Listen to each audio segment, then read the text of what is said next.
Assalamualaikum warahmatullahi wabarakatuh. Waalaikumsalam warahmatullahi wabarakatuh. Kami dari kelompok 3 ini menyampaikan hasil diskusi kami yang akan disampaikan oleh dia.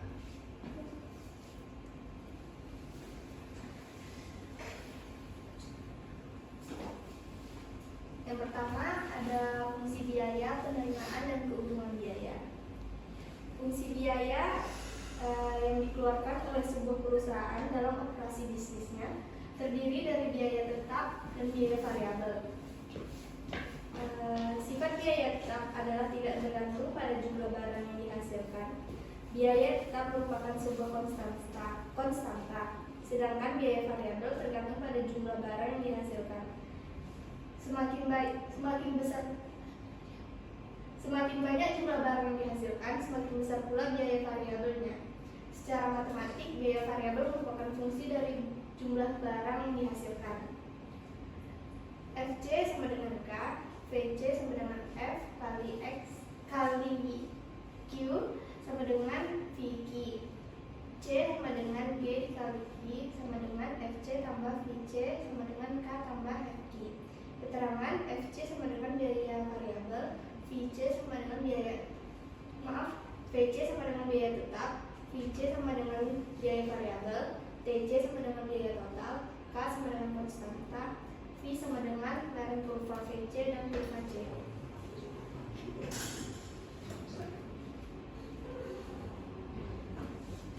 Contoh soal, biaya tetap yang dikeluarkan oleh suatu perusahaan sebesar 20.000, sedangkan biaya variabelnya ditunjukkan oleh persamaan Vc sama dengan 100i.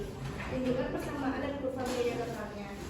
Jawab, Fc sama dengan 20.000, Vc sama dengan 100i, C sama dengan Vc tambah Vc, C sama dengan 20.000 tambah 100i. Jika I sama dengan 500, maka C sama dengan 20.000 tambah 100 dikali 500 sama dengan 70.000. Untuk grafiknya bisa dilihat di sini.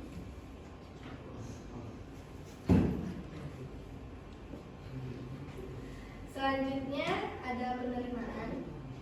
Fungsi penerimaan disebut juga fungsi pendapatan atau fungsi hasil penjualan. Dilambangkan dengan R atau TR.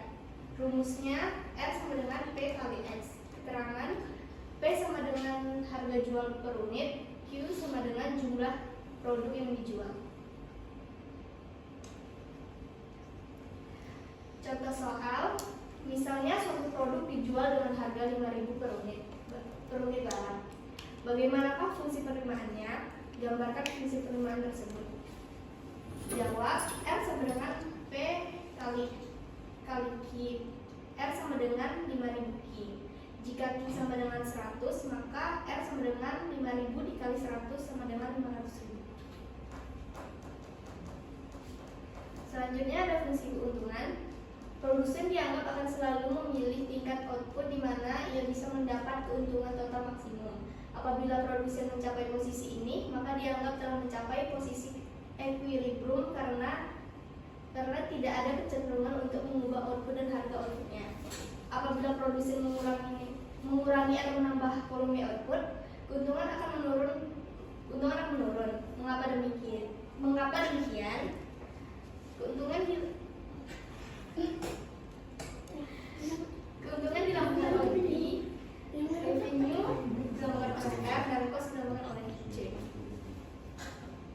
Contoh soal, misalkan suatu perusahaan memiliki biaya variabel rata-rata sebesar 6% dari harga jual produknya dan biaya tetapnya adalah sebesar 3.000. Perusahaan tersebut menjual produk dengan harga 20. Hitunglah berapa jumlah produk yang dihasilkan agar produsen tersebut mencapai break-even point. Lalu berapa keuntungannya jika ia memproduksi sebanyak 500 unit. Biaya variabel rata-rata AVC sama dengan 60% dikali 20 sama dengan 12. Biaya variabel adalah AVC dikali Q sama dengan 12Q. Biaya total adalah biaya tetap ditambah dengan biaya variabel TC, FC tambah VC sama dengan 3.000 ditambah 12Q. Penerimaan dari produksi TR adalah harga dikalikan dengan kuantitas. TR sama dengan TQ sama dengan 20 Q. Break even point terjadi saat P sama dengan 0 atau X sama dengan C, TR sama dengan TC. Berarti 20 Q sama dengan 3000 ditambah 12 Q. Q sama dengan 375 satuan. Jika perusahaan memproduksi sebanyak 500 unit, penerimaan dari produsen adalah TR sama dengan P kali Q sama dengan 20 dikali 500 sama dengan 10.000. Biaya yang harus dikeluarkan oleh produsen pada saat memproduksi sebanyak 500 unit adalah TC sama dengan 3000 ditambah 12 Q sama dengan 3000 ditambah 12 dikali 375 sama dengan 9000. Jadi keuntungan yang akan diperoleh adalah P sama dengan TR dikurang TC sama dengan 10.000 dikurang 9.000 sama dengan 1.000. Selanjutnya akan dibacakan oleh Manusia. Selanjutnya fungsi konsumsi, tabungan, pendapatan dan investasi. Fungsi konsumsi adalah fungsi yang menunjukkan hubungan antara konsumsi itu dilambangkan C dengan pendapatan Y. Pada umumnya fungsi konsumsi diasumsikan mempunyai persamaannya sebagai berikut. C sama dengan A tambah B plus Y, A plus BY. C sama dengan tingkat konsumsi atau konsumsi nasional. Bisa A sama dengan besaran pengeluaran konsumsi pada saat pendapatan nol atau autonomous consumption atau konsumsi otonom. Yang B, MPC, yaitu tambahan pendapatan yang digunakan untuk tambahan pengeluaran. Syarat untuk fungsi konsumsi yaitu pertama nilai A harus positif dan nilai B harus positif juga. Rumus dalam fungsi konsumsi. Yang pertama ada MPC yaitu marginal propensity konsumsi, adalah angka perbandingan antara besarnya perubahan konsumsi dengan besarnya pendapatan nasional, sehingga dapat dirumuskan MPC sama dengan delta C plus E dibagi delta Y. Delta C sama dengan selisih konsumsi atau tambahan konsumsi atau perubahan konsumsi. Delta Y sama dengan selisih pendapatan atau tambahan pendapatan atau perubahan pendapatan. Yang kedua ada APC atau average propensity to consume, artinya hasrat untuk berkonsumsi rata-rata. APC adalah perbandingan antara besaran konsumsi pada suatu tingkat pendapatan nasional C dengan besaran tingkat pendapatan nasional itu sendiri atau Y.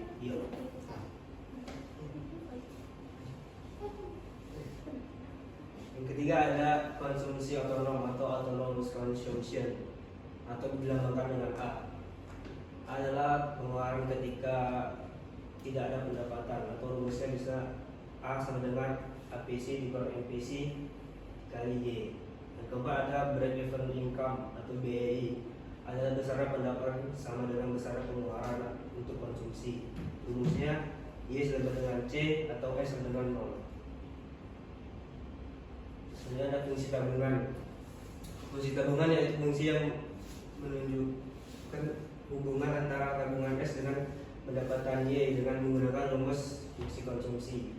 Rumusnya S sama dengan min A plus A dikurang B sama dengan B dikali Y, sedangkan A dikurang B atau FS sama dengan delta S per delta Y. Keterangan S tingkat tabungan nasional, A dikurang B sama dengan MPS yaitu tambahan pendapatan yang digunakan untuk tambahan tabungan. Syarat untuk fungsi tabungan yang pertama, yang A nya harus negatif dan nilai A negatif B nya harus positif juga. Rumus MPC atau marginal propensity to save adalah perbandingan antara bertambahnya tabungan dengan bertambahnya pendapatan nasional.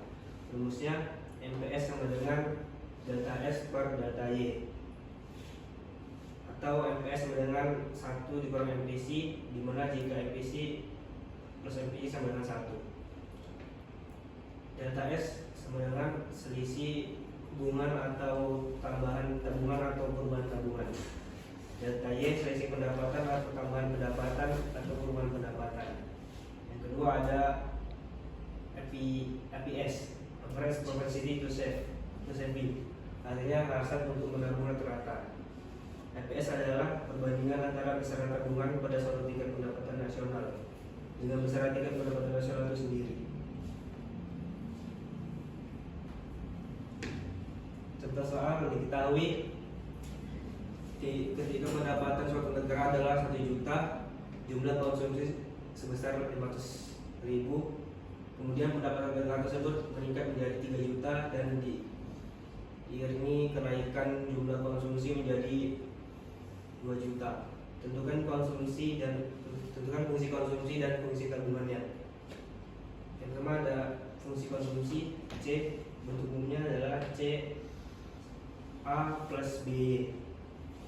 Langkah pertama mencari nilai B atau bisa disebut dengan MPC. MPC sama dengan delta C per delta Y.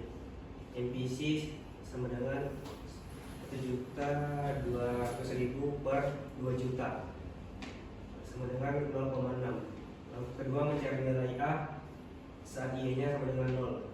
Caranya masukkan nilai C dan Y dengan syarat tahun yang sama, lalu masukkan pula nilai B-nya atau MPC.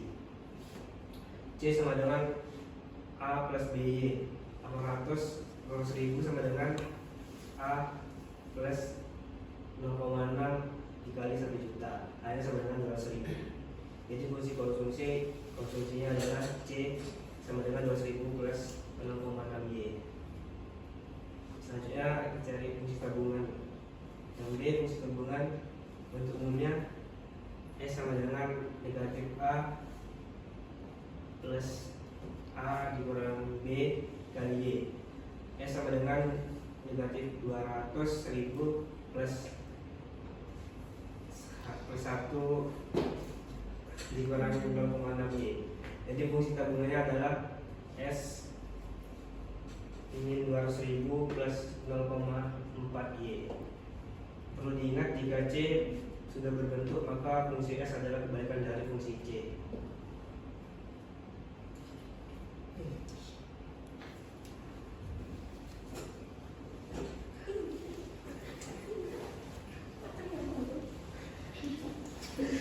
Pendapatan nasional pada dasarnya merupakan penjumlahan total dari pendapatan semua sektor di dalam suatu negara.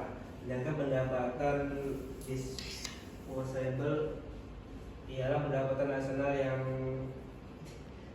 dapat dibelanjakan oleh masyarakat, yaitu pendapatan bersih yang diterima oleh masyarakat pada suatu negara.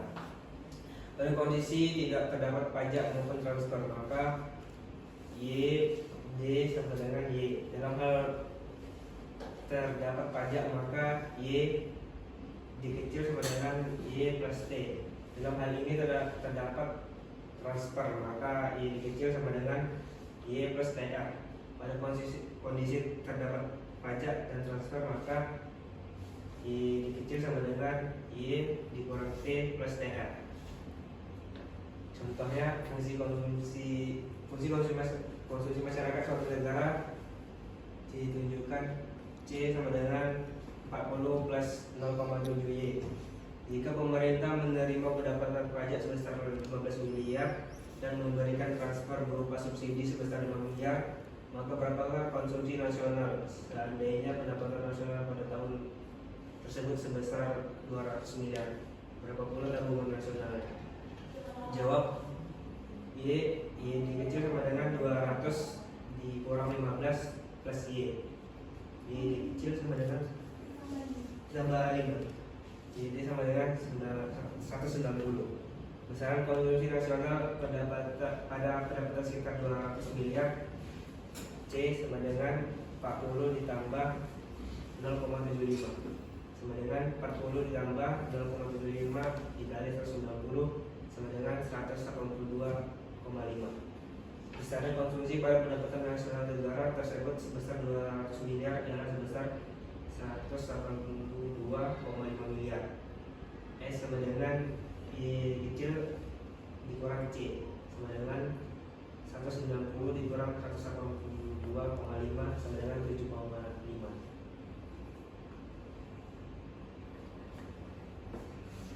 Permintaan akan investasi merupakan fungsi dari tingkat bunga. Jika investasi disimbolkan dengan I dan tingkat bunga dengan I atau R, menambahkan tingkat bunga nominal, dan R menambahkan tingkat bunga yang sudah terdapat inflasi 13. Secara fungsi inflasi dapat diberikan sebagai berikut: I sama dengan F dikali I. I sama dengan I0 plus dikurang P dikali I. Contoh, jika permintaan akan investasi ditunjukkan oleh I 250 I, berapa besarnya investasi pada saat tingkat bunga bank yang berlaku sebesar 12%? Berapa pula investasi jika tingkat bunga sebesar 20%? Jawab, I sama dengan 250 dikurang 500 I. Jika I sama dengan 12% atau 0,12, I sama dengan 250 dikurang 500 dikali 0,2. I sama dengan 250 dikurang 50, I sama dengan 190. Jika I sama dengan 20%, maka I sama dengan 250 dikurang 500 dikali 0,2, I-nya sama dengan 100.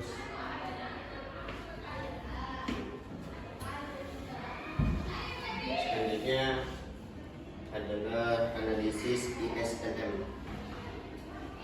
Analisis ISLM merupakan salah satu analisis dasar dalam makroekonomi untuk melihat keseimbangan yang terjadi di pasar barang atau investment saving atau IS, dan di pasar uang atau IM, di mana keduanya menunjukkan hubungan antara pendapatan nasional dan tingkat bunga.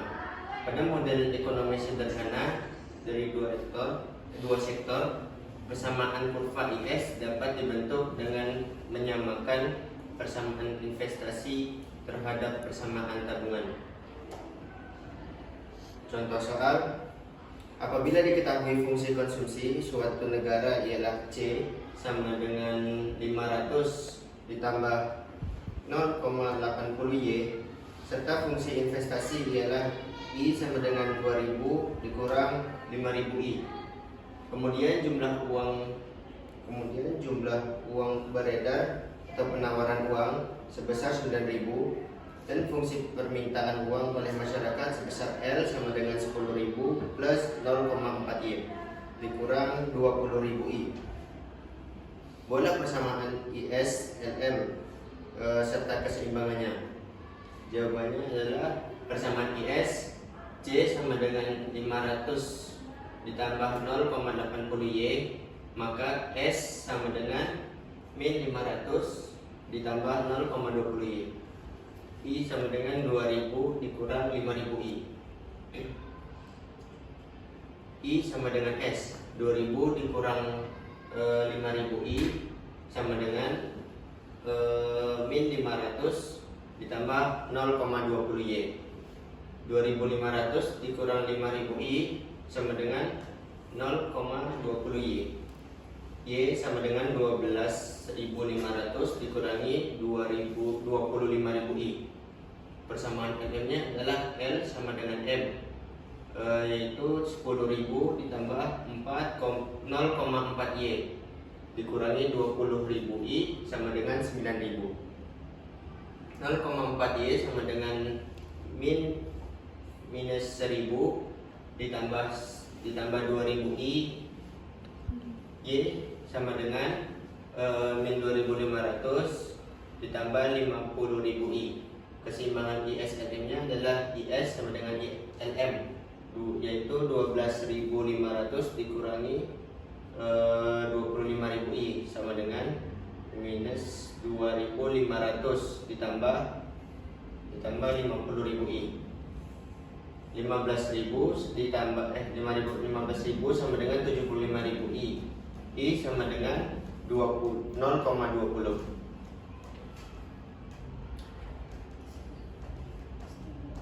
Setelah mendapatkan I 0,20, kemudian dimasukkan kepada salah satu persamaan IS atau tekan. IS Y sama dengan 12.500 dikurangi 25.000 I.